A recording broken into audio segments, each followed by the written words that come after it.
สุขสบายดีพ่อแม่พี่น้อง FC แถวแพร่งสมองสุบอนสุขุสุขคนเนาะยินดีต้อนรับทุกท่านเข้าสู่ช่องสบู่ซาแนล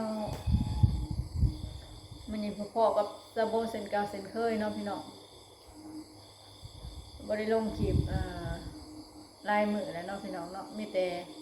ถ่ายคลิปเลี้ยวถ่ายคลิปช็อตเนาะพี่น้องเสมอสบู่กับบคอยมีเวลาปานใดมีแต่เอาลานไหนพ่อกับแม่ของน้องอับน้องแอบไปเฮ็ดเวียกเนาะพี่น้องแต่โบก็มีแต่เอาร้านส่วนนี้ก็บ่ได้ไปใส่บ่ได้ไปหาทีมงานเนี่ยเนาะพี่น้องเกี่ยวข่าวก็บ่พอสิแล้วจักเถื่อพี่น้องบ่พอสิแล้วจักเถื่อคนก็ตก3 มื้อ4 มื้อตกนำอยู่เขาน่ะจนสิเน่าค่าทงล่ะพี่น้องเอ้ยจนสิลวกโรยค่าทงล่ะคนอันเขานะคนตกแท้เกี่ยวก็กู้บ่ได้คนห้ำพี่น้องเอ้ยมัดก็กู้บ่ทันคนห้ำบ่ทันเกี่ยวก็ห้ำตัวเกี่ยวก็ห้ำตัวมัดก็ห้ำโอ้ยเฮ็ดให้เสนาปีนี้จะแม่นมันเฮ็ดยากเฮ็ดลำบากลำบนพี่น้องเอ้ยเฮ็ดบ่ผ่าบ่พ้นก็ตกจนหอดเดือน11 12แล้วก็ยังบ่เศร้าตกแต่เก่านี่ออกพรรษาบุญสวงเฮือกอะหมดได้ผลเกี่ยวข้าวเกี่ยวน้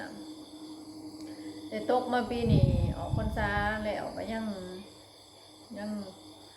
งบ่เศร้าตกเนาะพี่น้องผลก็ยังหลายคือเก่ายังมาเรื่อยๆโอ้ยตกสำย่ำเดือน5เดือน6หาครบหาอึ่งมาโดดเนาะพี่น้องเฮ็ดหน้าจะมันยากสบายแต่ผัวพระเจ้าเห็นหน้าคล้ายเขาเอาโหลดมาเกี่ยวพี่น้องเอาโหลดมาเกี่ยวแล้วก็คล้ายเลยคล้ายแบบเขาไม่ได้ตากไปยังเลยคล้ายสดๆเลยพระเจ้าก็มีเขาลายเจ้าก็คล้ายแต่คือครอบครัวสะโบกะไม่ได้คล้ายแนวนั้นนะพี่น้องก็คล้ายอยู่ยามจำเป็นก็คล้ายใส่ชนเนกละหน่อยแต่ไปขายแนวนั้นก็บัดมันบ่มีมามันก็หายากเนาะพี่น้องเขาหน้าไปกันบ่มียังจำเป็นก็บ่อยากขายพระเจ้านั้นดูได้เท่าไรได้100 ปลายสอบพระเจ้าก็ขายเบิดพระเจ้าก็ถามสะโบอยู่เป็นยังคือบ่เอารถเกี่ยวเอาสะโบก็บอกว่าสะโบน่ะบ่มีวีซ่าอาชีพบ่มีอาชีพค้าขายง่ายมือสะโบก็คอยเกี่ยวคอยก้อไปตัดเอาแหละเกี่ยวก็ไม่เกี่ยวดอกน้อยตัดเอาสะโบบ่าวเตากับพอลูกแฝดเคยเล่ามาแหละซอยกันตัดเอาเครื่องตัดเนี่ยตัดเอาพี่น้องก็ไหวอยู่แต่ก็ตัดไว้แต่ก็พ้นเสียก็คือหมัดเนี่ยเนาะพี่น้องเครื่องตัดมันก็สิบ่ระเบียบเรียบร้อยคือคนเกี่ยวเครื่องมันหมุนเขาน่ะมันก็สีหมัดยากในจักหน่อยตัดไว้แต่ก็หมัดยากแต่ว่าข้าเท่าสิไปจ้างโหลดเกี่ยวมานั่งเขากล่องน้ำแม่ก็ได้เด้อเบี้ยข้าเท่าสิไปจ้างโหลดเกี่ยวก็เกี่ยวเขาแล้วกับบ่มียังเหตุจักสิไปไสบ่ได้ทำการทำงานมันเป็นหมากเป็นห่วงเลยก็คอยเฮ็ดคอยอันนะเอ้าพี่น้องเอ้ยเงินที่เฮาเอาไปจ้างเขาเจ้าเกี่ยวกะเฮากะสิบ่ได้ต้องเสียเงินส่วนนั้นเนาะก็มีแต่ท่านน่ะก็หาคนมามัดซอยเด็กหน่อยเนาะหรือว่าบ่มีก็มัดกันเองเฮ็ดไปเด้เนาะพี่น้องเขาเป็นหมากเป็นห่วงแหละยังกับไปจ้างยังก็จ้างเพิ่นยังก็จ้างเพิ่นเฮาผู้ลงทุนเฮ็ดปุ๋ยค่าน้ำมันก็ลงทุนมากกะลายขั้นไปจ้างมาสุอันสุแนวกะเจ้าของสิบ่เลือยังเนาะพี่น้องเพราะว่าถ้าไหลใส่เศรษฐกิจบ้านสะโบมันกะตกต่ำเขาบ่เป็นราคางัวก็บ่เป็นราคาแต่ค่าปุ๋ยค่าน้ำมันผัดแพงเนาะพี่น้องขั้นอีหยังเฮาสิใส่แต่เงินมันกะ บ่มีรายได้ในครอบครัวแบบ มันสิเสียรายก็ได้เนาะพี่น้องเพราะฉะนั้นเฮาก็อันใดที่มันประหยัดได้เฮาก็ประหยัดไปเฮ็ดอันใดเฮ็ดได้ก็เฮ็ดไปเนาะมาคลิปนี้ก็สะโบกะถ่ายคลิปไปจักสิลงได้หรือบ่ได้เด้อพี่น้องเด้อถ้าลงบ่ได้ก็ขอโทษขออภัยเพราะว่าโทรศัพท์มันมีปัญหาเนาะพี่น้องมันมีปัญหาตั้งแต่เพราะว่าเครื่องนี้นะมัน2 เถื่อ3 เถื่ออะไรพี่น้องตอนสะโบไปทำงานอยู่ไทยนะกะเถื่อนึง2 เถื่อ2กะว่างตอนดำหน้าเนาะพี่น้องแล้วก็ข้างใต้ทีดีก็ไปนี่เถื่อที่3เมื่อคืนเป็นแต่เมื่อคืนเมื่อวานพี่น้องเด่นอยู่ดีๆก็ข้างแล้วก็ปิดก็บ่ได้เปิดก็บ่ได้อยากข้างแล้วก็ข้างอยากยุดแล้วก็ยุดเนาะสะโบถ่ายคลิปนี่ก็บ่ฮู้ว่าสิลงได้หรือบ่เนาะพี่น้องจู่ๆลงไปจู่ๆก็ยุดแล้วก็ถือว่าจบเนาะพี่น้องคันลงได้ก็ถือว่าโชคดีเนาะคันว่าลงบ่ได้แล้วก็สะโบคือสิบ่ได้ลงคลิปให้พ่อแม่พี่น้องเบิ่งเด้อพี่น้องคันช่วงนี้โทรศัพท์เสีย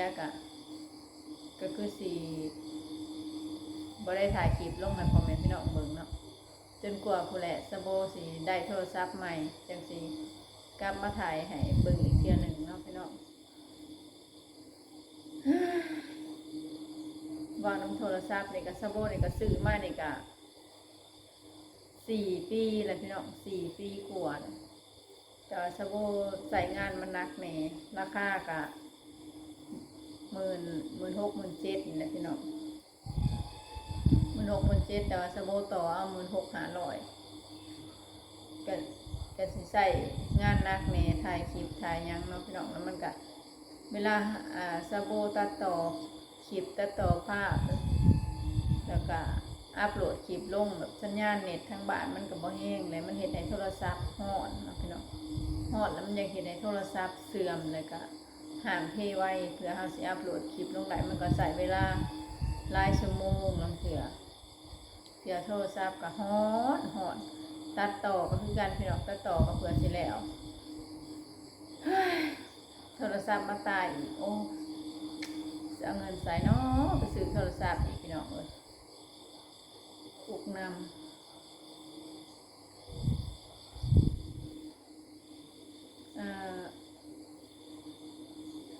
สบู่กะเอาไปสอบ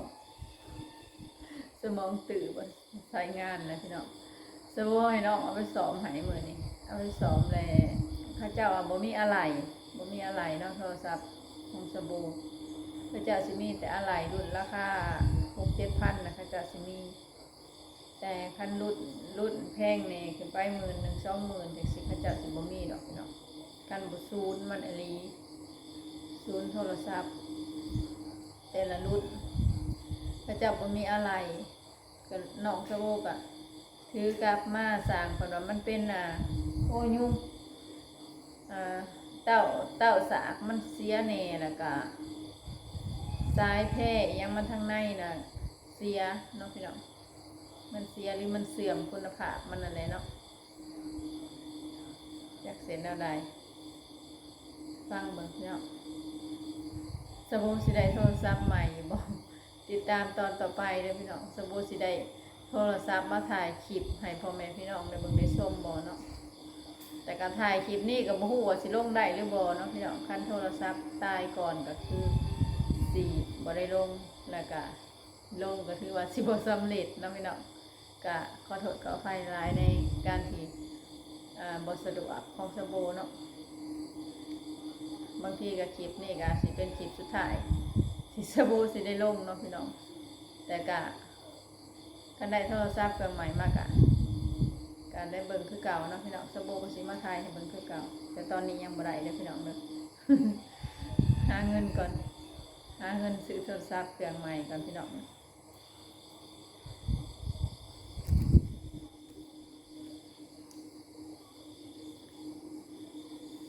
ที่จริงมันก็ บ่น่าสิเสียไว้ปานนี้เนาะพี่น้องยืนเวลาไปหายสะโบอีกพอสะโบมีเงิน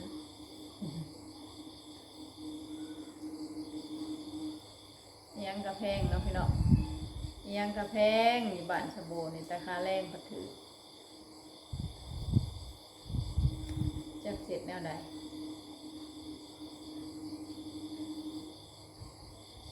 บ่มีโทรศัพท์ลงคลิปบ่มีอันนี้ก็โทรศัพท์ถ่ายคลิปก็ซ้ำสะโบตายเด้อแล้วพี่น้องเอ้ยครึ่งหนึ่งของชีวิตสะโบเลยสะโบเป็นคนที่หัก YouTube หักการเฮ็ด YouTube ที่สุดโทรศัพท์สะโบเคยเฮ็ดแอป YouTube สะโบเคยหลบมันเสียไปเบิดเทื่อหนึ่งสะโบพยายามกู้คืนมาจนสะโบบ่กินข้าวบ่กินน้ำจนบ่ได้อาบน้ำฮอดให้พอในมื้อนะสะโบอยากให้อยากห้องแบบมันเข้าในเส้นเลือดแหละพี่น้องมันเข้าไปในเส้นเลือดเลยมันเป็นแบบเอิ้นไว้ยังแบบมันเป็นแจ็คสะโบสิว่าอะไรมันเป็นแบบว่าหมักทางนี้นะพี่น้องหมักเห็ดทาง YouTube นี่พี่น้องหมักทางนี้เคยเห็ดทางนี้แล้วก็แบบพ่อหูว่าส่อง YouTube หายมือนั่นสะบนบ่เป็นอันอยู่เลยพี่น้องเลยยอมรับว่าเขาเซ็นสะโบแห้งแล้วแบบเคยเห็ดเป็นมาหลายปีแล้วสะโบเห็ด YouTube มานี่5-6 ปีแล้วพี่น้องมันก็เลยแบบเขาเสียงแห้งเป็นชีวิตจิตใจแล้วเนาะพี่น้องแบบว่าหัก YouTube แห้งแล้วก็เลยแบบคือสิเลิกเห็ดบ่ได้ดอกสะโบค่ะเคยเห็นแล้วก็คือสิเห็ดไปเรื่อยๆเนาะพี่น้องมื้อนี้โทรศัพท์ตายกะมื้อหน้าได้โทรศัพท์มากอ่ะเห็ดคือเก่าถ่ายคือเก่าเนาะพี่น้องกะบ่อะไรยะห่างพี่น้องคลิปนี้กะจะบ่กระปวดหัวแห้งขอตัวไปพักผ่อนก่อนพี่น้องเดี๋ยวแนวใดจะมาว่ากันใหม่เนาะพี่น้องคันลงได้ก็ได้เบิ่งเนาะพี่น้องคันลงบ่ได้ก็ขอโทษขออภัยไปแล้วพอกันใหม่คลิปหน้าเนาะสบายดี